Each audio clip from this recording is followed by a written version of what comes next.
I'm Renee Wright. This is The Right Side. And today I'm coming to tell you to stay out of other people's cell phones if they didn't invite you into it. Stop snooping. To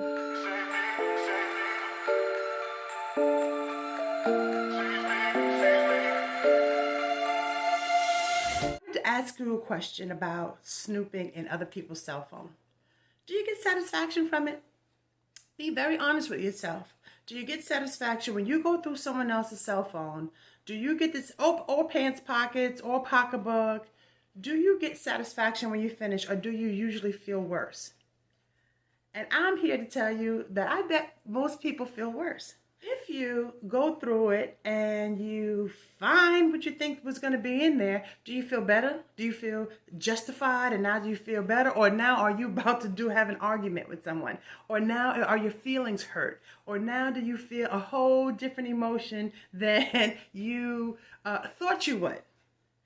You go through it, you find that they were somewhere that they didn't say that they were, or somewhere they said they weren't, or with someone they said they weren't with.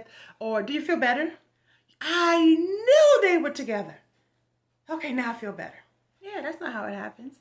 I knew they were together. Now I'm mad. Now I'm hurt. Now I'm this. Now I have all these emotions. And what am I going to do with them? Now the conspiracy starts. Do I tell the person, or do I wait till they slip up again? Now you have to harbor all of that inside of you, because now you want to catch the person in the act. Does that help? Does that resolve anything? Wouldn't it be healthy to try to have the conversation? Because the fact of the matter is, yeah, they may lie. And you may accept it, or you may not. But if you're harboring it with no evidence, and you need to snoop through a pocketbook or a phone or a jacket or something, you don't have evidence yet. You don't have the evidence. You're going in search of the evidence, but you're already upset. What you can deal with is the feeling that you have that makes you go through other people's things. What if you go through their things and there's nothing in there? There's no mystery meetup. There's no, I wasn't there, and when I said, now what? There was no evidence. Now what? I'll tell you, one or two things happen now. Now you either say, they must have erased it. They must have thrown away the evidence. I mean, because you are really on your Matlock on this thing. Yes, I said Matlock. I'm old. Like, you are really solving this mystery, Scooby-Doo. Now I have to find out where they threw it away, or when they deleted it, or when they... Do you feel better? Now you've gone through it. You found no evidence. Do you feel better? No. Now you have to really put on your Scooby-Doo hat and go solve the mystery. That's why you got to deal with the feeling. Or you go through it, you find no evidence, and you feel worse. Oh, I'm so sorry I didn't trust her. Oh, the person's such a good person. Like, why do I keep doing this? Because you haven't dealt with the feeling that made you go through it in the first place. This is all in you. When you go through someone's personal possessions, you will not feel better.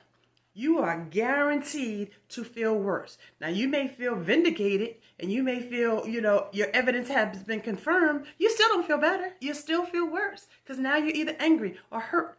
Now you want to, do different things. You might question yourself, and now you want to interrogate them, and you never feel better.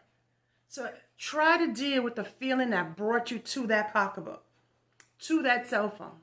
As you sit there trying to put their finger on, you're trying to figure out, how can I get them to touch the phone? And how can I get them? You're looking over the shoulder for the passcode, and you won't feel better. And if you're having trouble dealing with the feeling that's sending you to that cell phone to look through it, then talk to someone who can support both sides of it and be unbiased in the conversation of how you're feeling. And we're not saying that the feeling may not be justified, but it's got to be dealt with on your side first. Maybe someone's coming home late every day with no reason, reasonable reason. Maybe rumors are in the street, which, oh my goodness, please try not to receive rumors in the street. This makes you feel worse. But you may have reason to distrust. You may have all these reasons, but deal with it on yourself first. Don't go through people's phones. Things could be misunderstood and misconstrued. If someone goes through your phone, a simple text, a simple, hey, good morning, could turn into a huge fight. And all it was a good morning. Why are they saying good morning? Well, did they say good morning to everybody? How did they get your number? Now it becomes all this interrogation. That can happen to you too. Then you would have to explain things in your phone that are very, very innocent. But you shouldn't have to explain them. I just want to share that with you and tell you to stay out of other people's cell phones, pocketbooks and pockets and jackets and cars and all that stuff. Anyway, I hope this is helpful. If you're in this situation where you are really looking for their phone and you're going through it, and if you can't help it and you have that need to have that information, please give me a call. Or if someone is doing it to you, going through your phone and you having to argue and defend and all these things you have to do, talk to me. I can settle the dispute. I can sit there and I'll mediate both sides, but I'm almost always anti-Snoop. I try to be unbiased, but I'm not on the side of Snoop.